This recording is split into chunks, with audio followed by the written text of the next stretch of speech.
Only Jesus TV. Gbogbo olólùfẹ́ ìkànnì Only Jesus TV ṣáré fọ́nrán tí ẹ fẹ́ wò yìí àwọn mùsùlùmí nínú ẹ̀sìn Islam tí wọ́n ń ṣe wọ́n ti wá da nǹkan rú mọ́ra wọn lọ́wọ́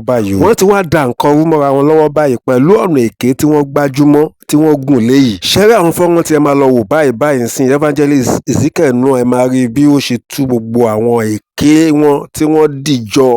Ẹ jẹ́ ká kọ́kọ́ bẹ̀rẹ̀ látòrí Malam Yusuf náà títí dórí àwọn àfáà wọn tó kù. Ẹ bá mi share fídíò yìí, ẹ jẹ́ kó lọ viral gan. Ẹ jẹ́ káwọn èèyàn kó rí fídíò yìí, àwa náà máa dá sí nígbà tá a bá wo fídíò yìí tán. Ó yá lókè lọ́hùn. Oh, you will believe. Oh, you believe. When the call is proclaimed for the Salat prayer on Friday. On Friday, the Seventh-day Adventist Church, they used to worship on Saturday. They don't go to church on Sunday. It's abomination according to the Seventh-day Adventist Church. It's a sin. Whereas the other Protestants go to church on Sundays. We Muslims, Allah Akbar. Allah Akbar. This is the reality of life. Pastor Solomon. Mo kí gbogbo wa tí ẹ ń gbọ́ mi bí ẹ ṣe ń wo fídíò yìí, ẹ jẹ́ kí a bá wa share. Nínú ọ̀rọ̀ tí Malam Yusuf Adépọ̀jù sọ nínú fídíò tá a kọ́ wò ṣáájú, àwọn fẹ́ fi ẹsẹ̀ rinlẹ̀ pé àwọn mùsùlùmí gbogbo àwọn làwọn máa ń worship lọ́jọ́ Friday. So àmọ́ àwọn Christian àwọn kan worship on Saturday, àwọn kan worship on Sunday. Bí àwọn tó ń worship lọ́jọ́ Saturday yẹn sìn, wọ́n rí àwọn tó ń worship lọ́jọ́ Sunday bíi ẹlẹ́ṣẹ̀. Now nǹkan tó ṣẹlẹ̀ ni pé Kùránì àti hadith àti tafsir àtàwọn hadith tí Malam gbé dání ó dàbí pé kò fi bẹ́ẹ̀ yé wọn dáadáa. Ó sì pé mò ń bú wọn o, àbí kó jẹ́ pé ó yé wọn tí wọ́n kàn fẹ́ máa tàn àwọn èèyàn jẹ. Sẹ́rí any day tó bá wọn kìrìsìtẹ́nì ló lè worship. Ẹ̀rí mi dẹ̀ wà nínú Quran àti tafsir wọn. Torí pé Quran jẹ́ ká mọ̀ wípé Jésù ti wá yí àwọn òfin kan padà, tí tafsir dẹ̀ sọ wípé nínú àwọn òfin tí Jésù wáyé padà òun ni òfin ọjọ́ sábàtì tí Jésù yí padà. Kó tó di pé màá lọ sínú Bíbélì láti mú ẹ̀rí wá, ẹ jẹ́ ká kọ́kọ́ wo ohun tí Quran wọn sọ. Tí a bá wo nínú Quran chapter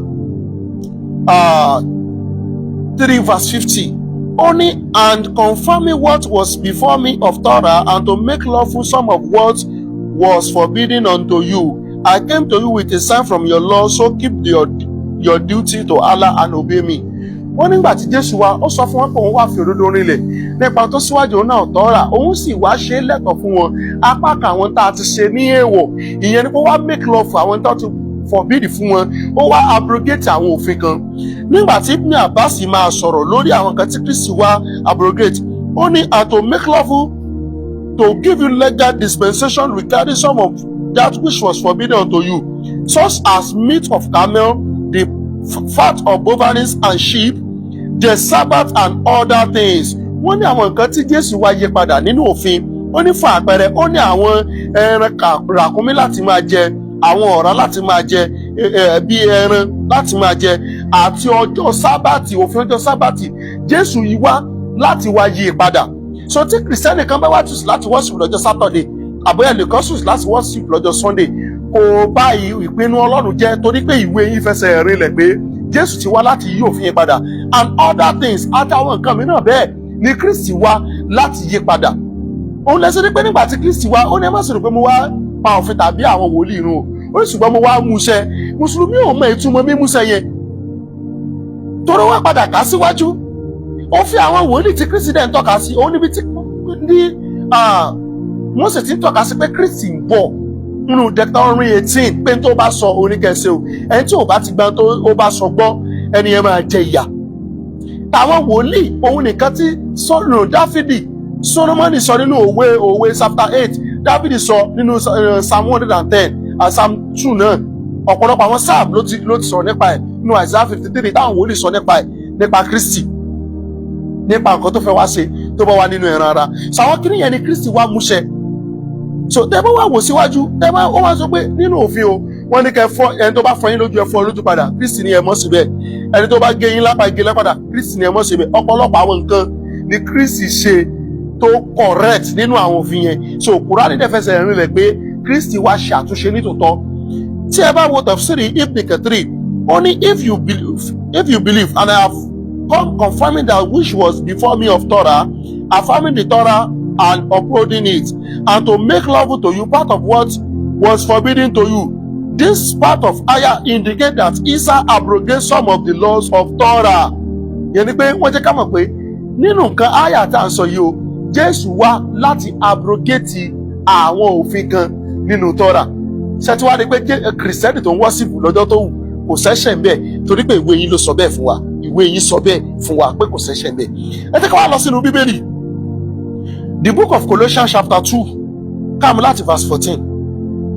Olùsí ti pa ìwé májẹ̀mú òní rẹ̀ tí a kọ lòdì sí wa, tí a kọ nínú òfin èyí tó lòdì sí wa, òun ló sì ti mú kúrò ní ojú ọ̀nà, ó sì ti kàn án mọ́ àgbélébùú, ó sì ti já àwọn ìjọba àti agbára kúrò ní ara rẹ̀, ó sì dójú tì wọ́n ní gbangba, ó ń yọ ayọ̀ ṣẹ́gun lórí wọn nínú rẹ̀. Nítorí náà ẹ má sì jẹ́ kí ẹnikẹ́ni máa ṣe ìdájọ́ yín ní ti jíjẹ tàbí ní ti mímu tàbí ní ọjọ́ àsè tàbí oṣù tuntun tàbí ọjọ́ ìsinmi ẹni wọ́n pè ní Sabbath tó jẹ́ ọjọ́ Saturday. So lẹ́yìn ìgbà tí Kristi ti kú lórí igi àgbélébùú, lẹ́yìn ìgbà tí Kristi ti mú òfin yìí kúrò, tó ti mú ìlànà yìí kúrò gẹ́gẹ́ Bíbélì ti wí àti gẹ́gẹ́ bí ìwé tí yín náà ti wí, ẹ ní right àti máa question wa mọ́ pé kí lè táwọn kan jọ́sìn lọ́jọ́ kan táwọn kan jọ́sìn lọ́jọ́ kan, ẹ ní right. Tẹ́bá wo Luke chapter 6 verse 5 ẹ pé Jésù sọ pé èmi ọmọ ènìyàn ní Olúwa ọjọ́ ìsinmi.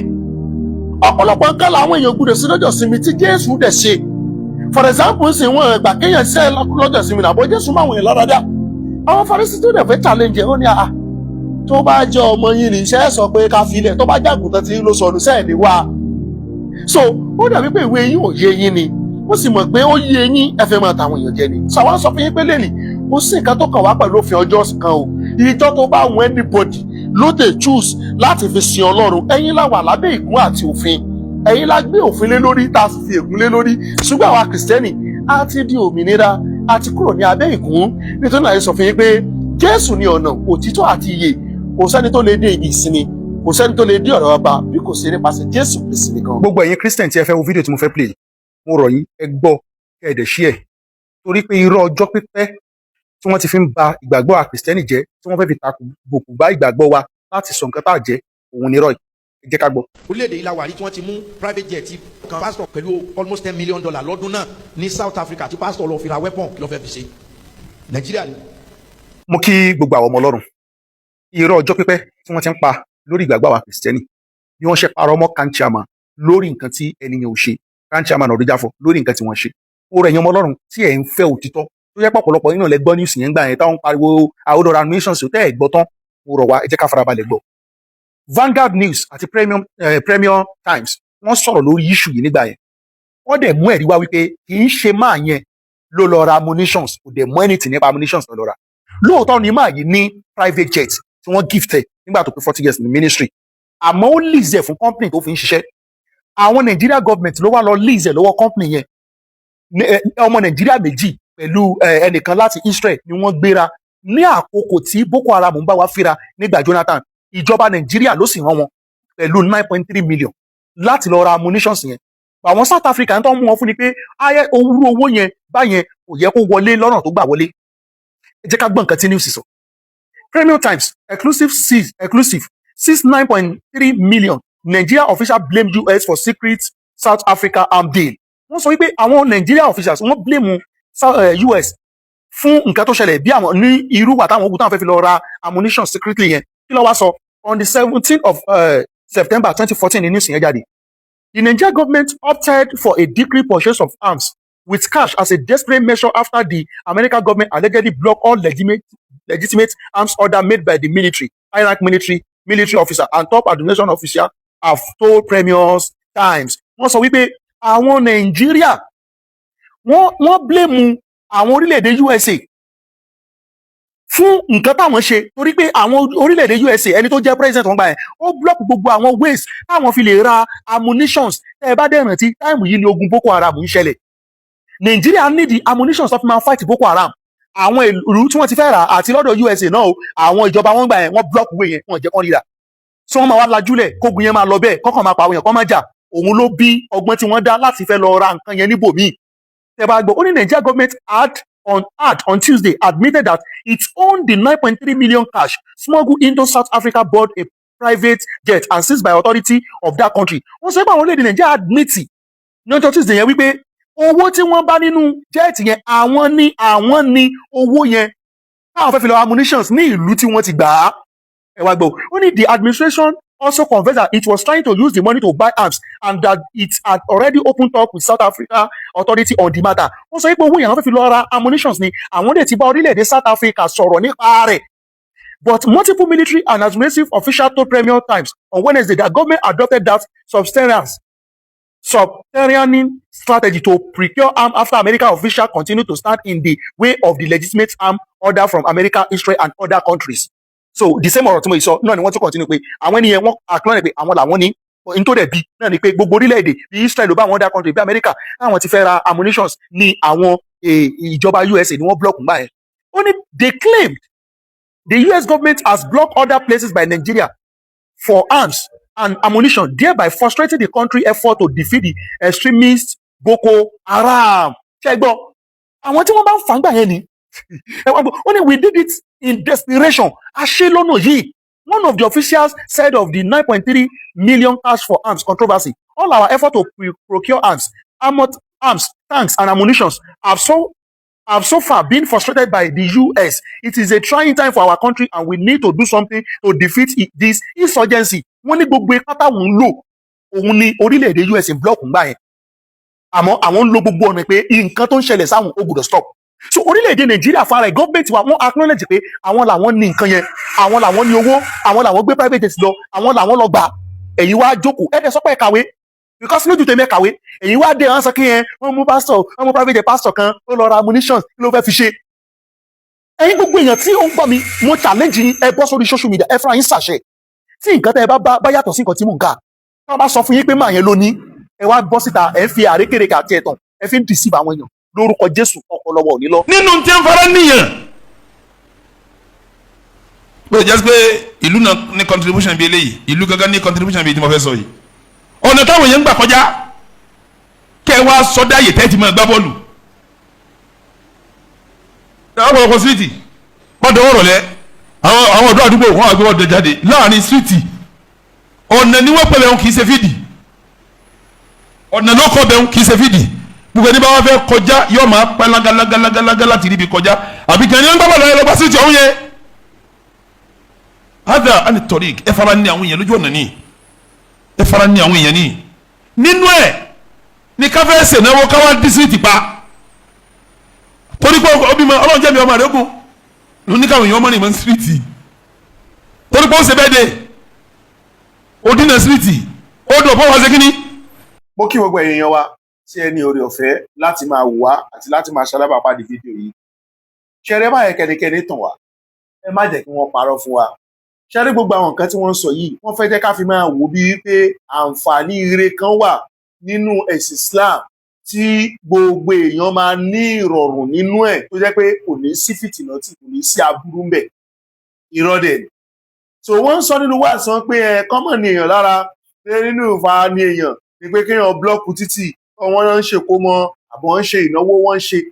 Ṣáwọn mùsùlùmí ò kí ń blọ́ọ̀kù títì tí wọ́n bá fẹ́ kírun. Kò wá ń ṣèyẹn nìkan o ẹ tí ká wo àdìsọ̀ Muslim tí mo fẹ́ kà yìí àdìsọ̀ Muslim àdìs 2167a àdìs 2167a ẹ̀gbọ́n tó wà ń bẹ̀ ó ní Abu Hurairah reported Allah messenger saying, do not greet the Jews and the Christians before they greet you, and when you meet any one of them on the road, force him to the narrowest part of it.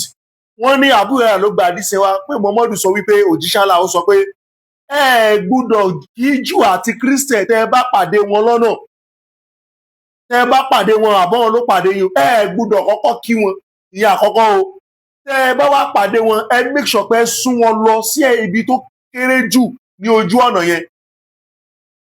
Ìyẹn ni pé tí ọ̀nà tó bá jẹ́ 10 feet ẹ sún àwọn lọ sí 2 feet kẹ́yìn mùsùlùmí gba 8 feet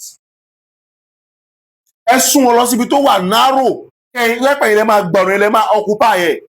So ẹ̀sìn tó sọ pé tẹ́ ẹ bá pàdé àwọn èèyàn lọ́nà ẹ gbúdọ̀ kọ́kọ́ kí wọn ìyẹn àkọ́kọ́. Ẹlẹ́ẹ̀kejì ẹ sún wọn lọ síbi tó jẹ́ narrowest part. Irú ẹ̀sìn yẹn lẹ́ sọ pé ní kọ́ máa fi ara ní èèyàn lójú ọ̀nà. Ó ṣe Muslim nìkan ló gba àdìsẹ́ wa ó wà ní Riyadh Salihin àdìs 866 òun náà kó ti pé Muslim sọ ó wà nínú Sunan Abu Dawud hadith 5205 ó ní narrated Abu Huraira Suhail ibn Abu Salim said, I went out with my father to Syria. The people passed by the cloisters in which there were Christians and began to salute them.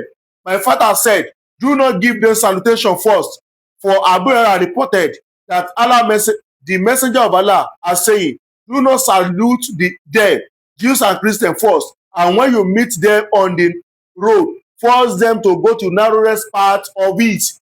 Àwọn kan ló tún practice nǹkan yẹn yìí nígbà tí wọ́n ní àwọn rìnrìn àjò tí wọ́n rí àwọn Júù àti Christian kan tí wọ́n rí àwọn Christian kan tó kí wọn wọ́n ní no má kí wọn o òun gbọ́ pé bàbá òun sọ fóun nínú àdìs tábìlì gbà wá pé ànábì ní ẹ gbọ́dọ̀ kọ́kọ́ kí wọn tẹ́ ẹ bá ṣèpàdé wọn lọ́nà ẹ sún wọn lọ síbi tó bá jẹ́ narrowest part nísìnyí sọ fún pé inú ká máa fara nìyàn lọ́ra lójú ọ̀nà òun ni pé à ń ṣe pátí lójú títì wọ́n ń ṣe kinní kan ìlú náà fara kó bẹ̀ èyí tí ẹ̀sìn Islam kọ́ wọn yìí ń kọ́ èyí tó ní kọ́ máa ṣe yìí ń kọ́ ẹ̀yin èèyàn wa irọ́ lásán ló wà nínú ẹ̀sìn Islam. Jesus is the only way and is the truth òun nìkan lẹ nílò láti mọ̀ òun lẹ nílò láti gbà aládé àlàáfíà ni ẹni tó kó gbogbo èèyàn mọ́ra tó sì fẹ́ràn àwọn èèyàn ni. The book of Matthew chapter 5 ó ní ẹ fẹ́ àwọn ọ̀tá yín ẹ súre fún àwọn tó kórìíra yín. kí gbogbo àwọn ọmọ Ọlọ́run tí à ń wo fídíò yìí jí ká wo kọ́mẹ́ǹtì bàbá àgbàlagbà tí ó wà lókè yẹn orúkọ wọn ni Ọ̀nàlápọ̀ Mohammed jí ká wo nǹkan tí wọ́n sọ. Ó ní olórí burúkú ọmọ òfò tó kọ̀ǹfàmù ni ẹ́ ó wáá fi orúkọ mi síbẹ̀ and by the special grace of Almighty Supreme Being ìwọ ọmọ èpè ọmọ ìbànújẹ́ ò ní dàgbà.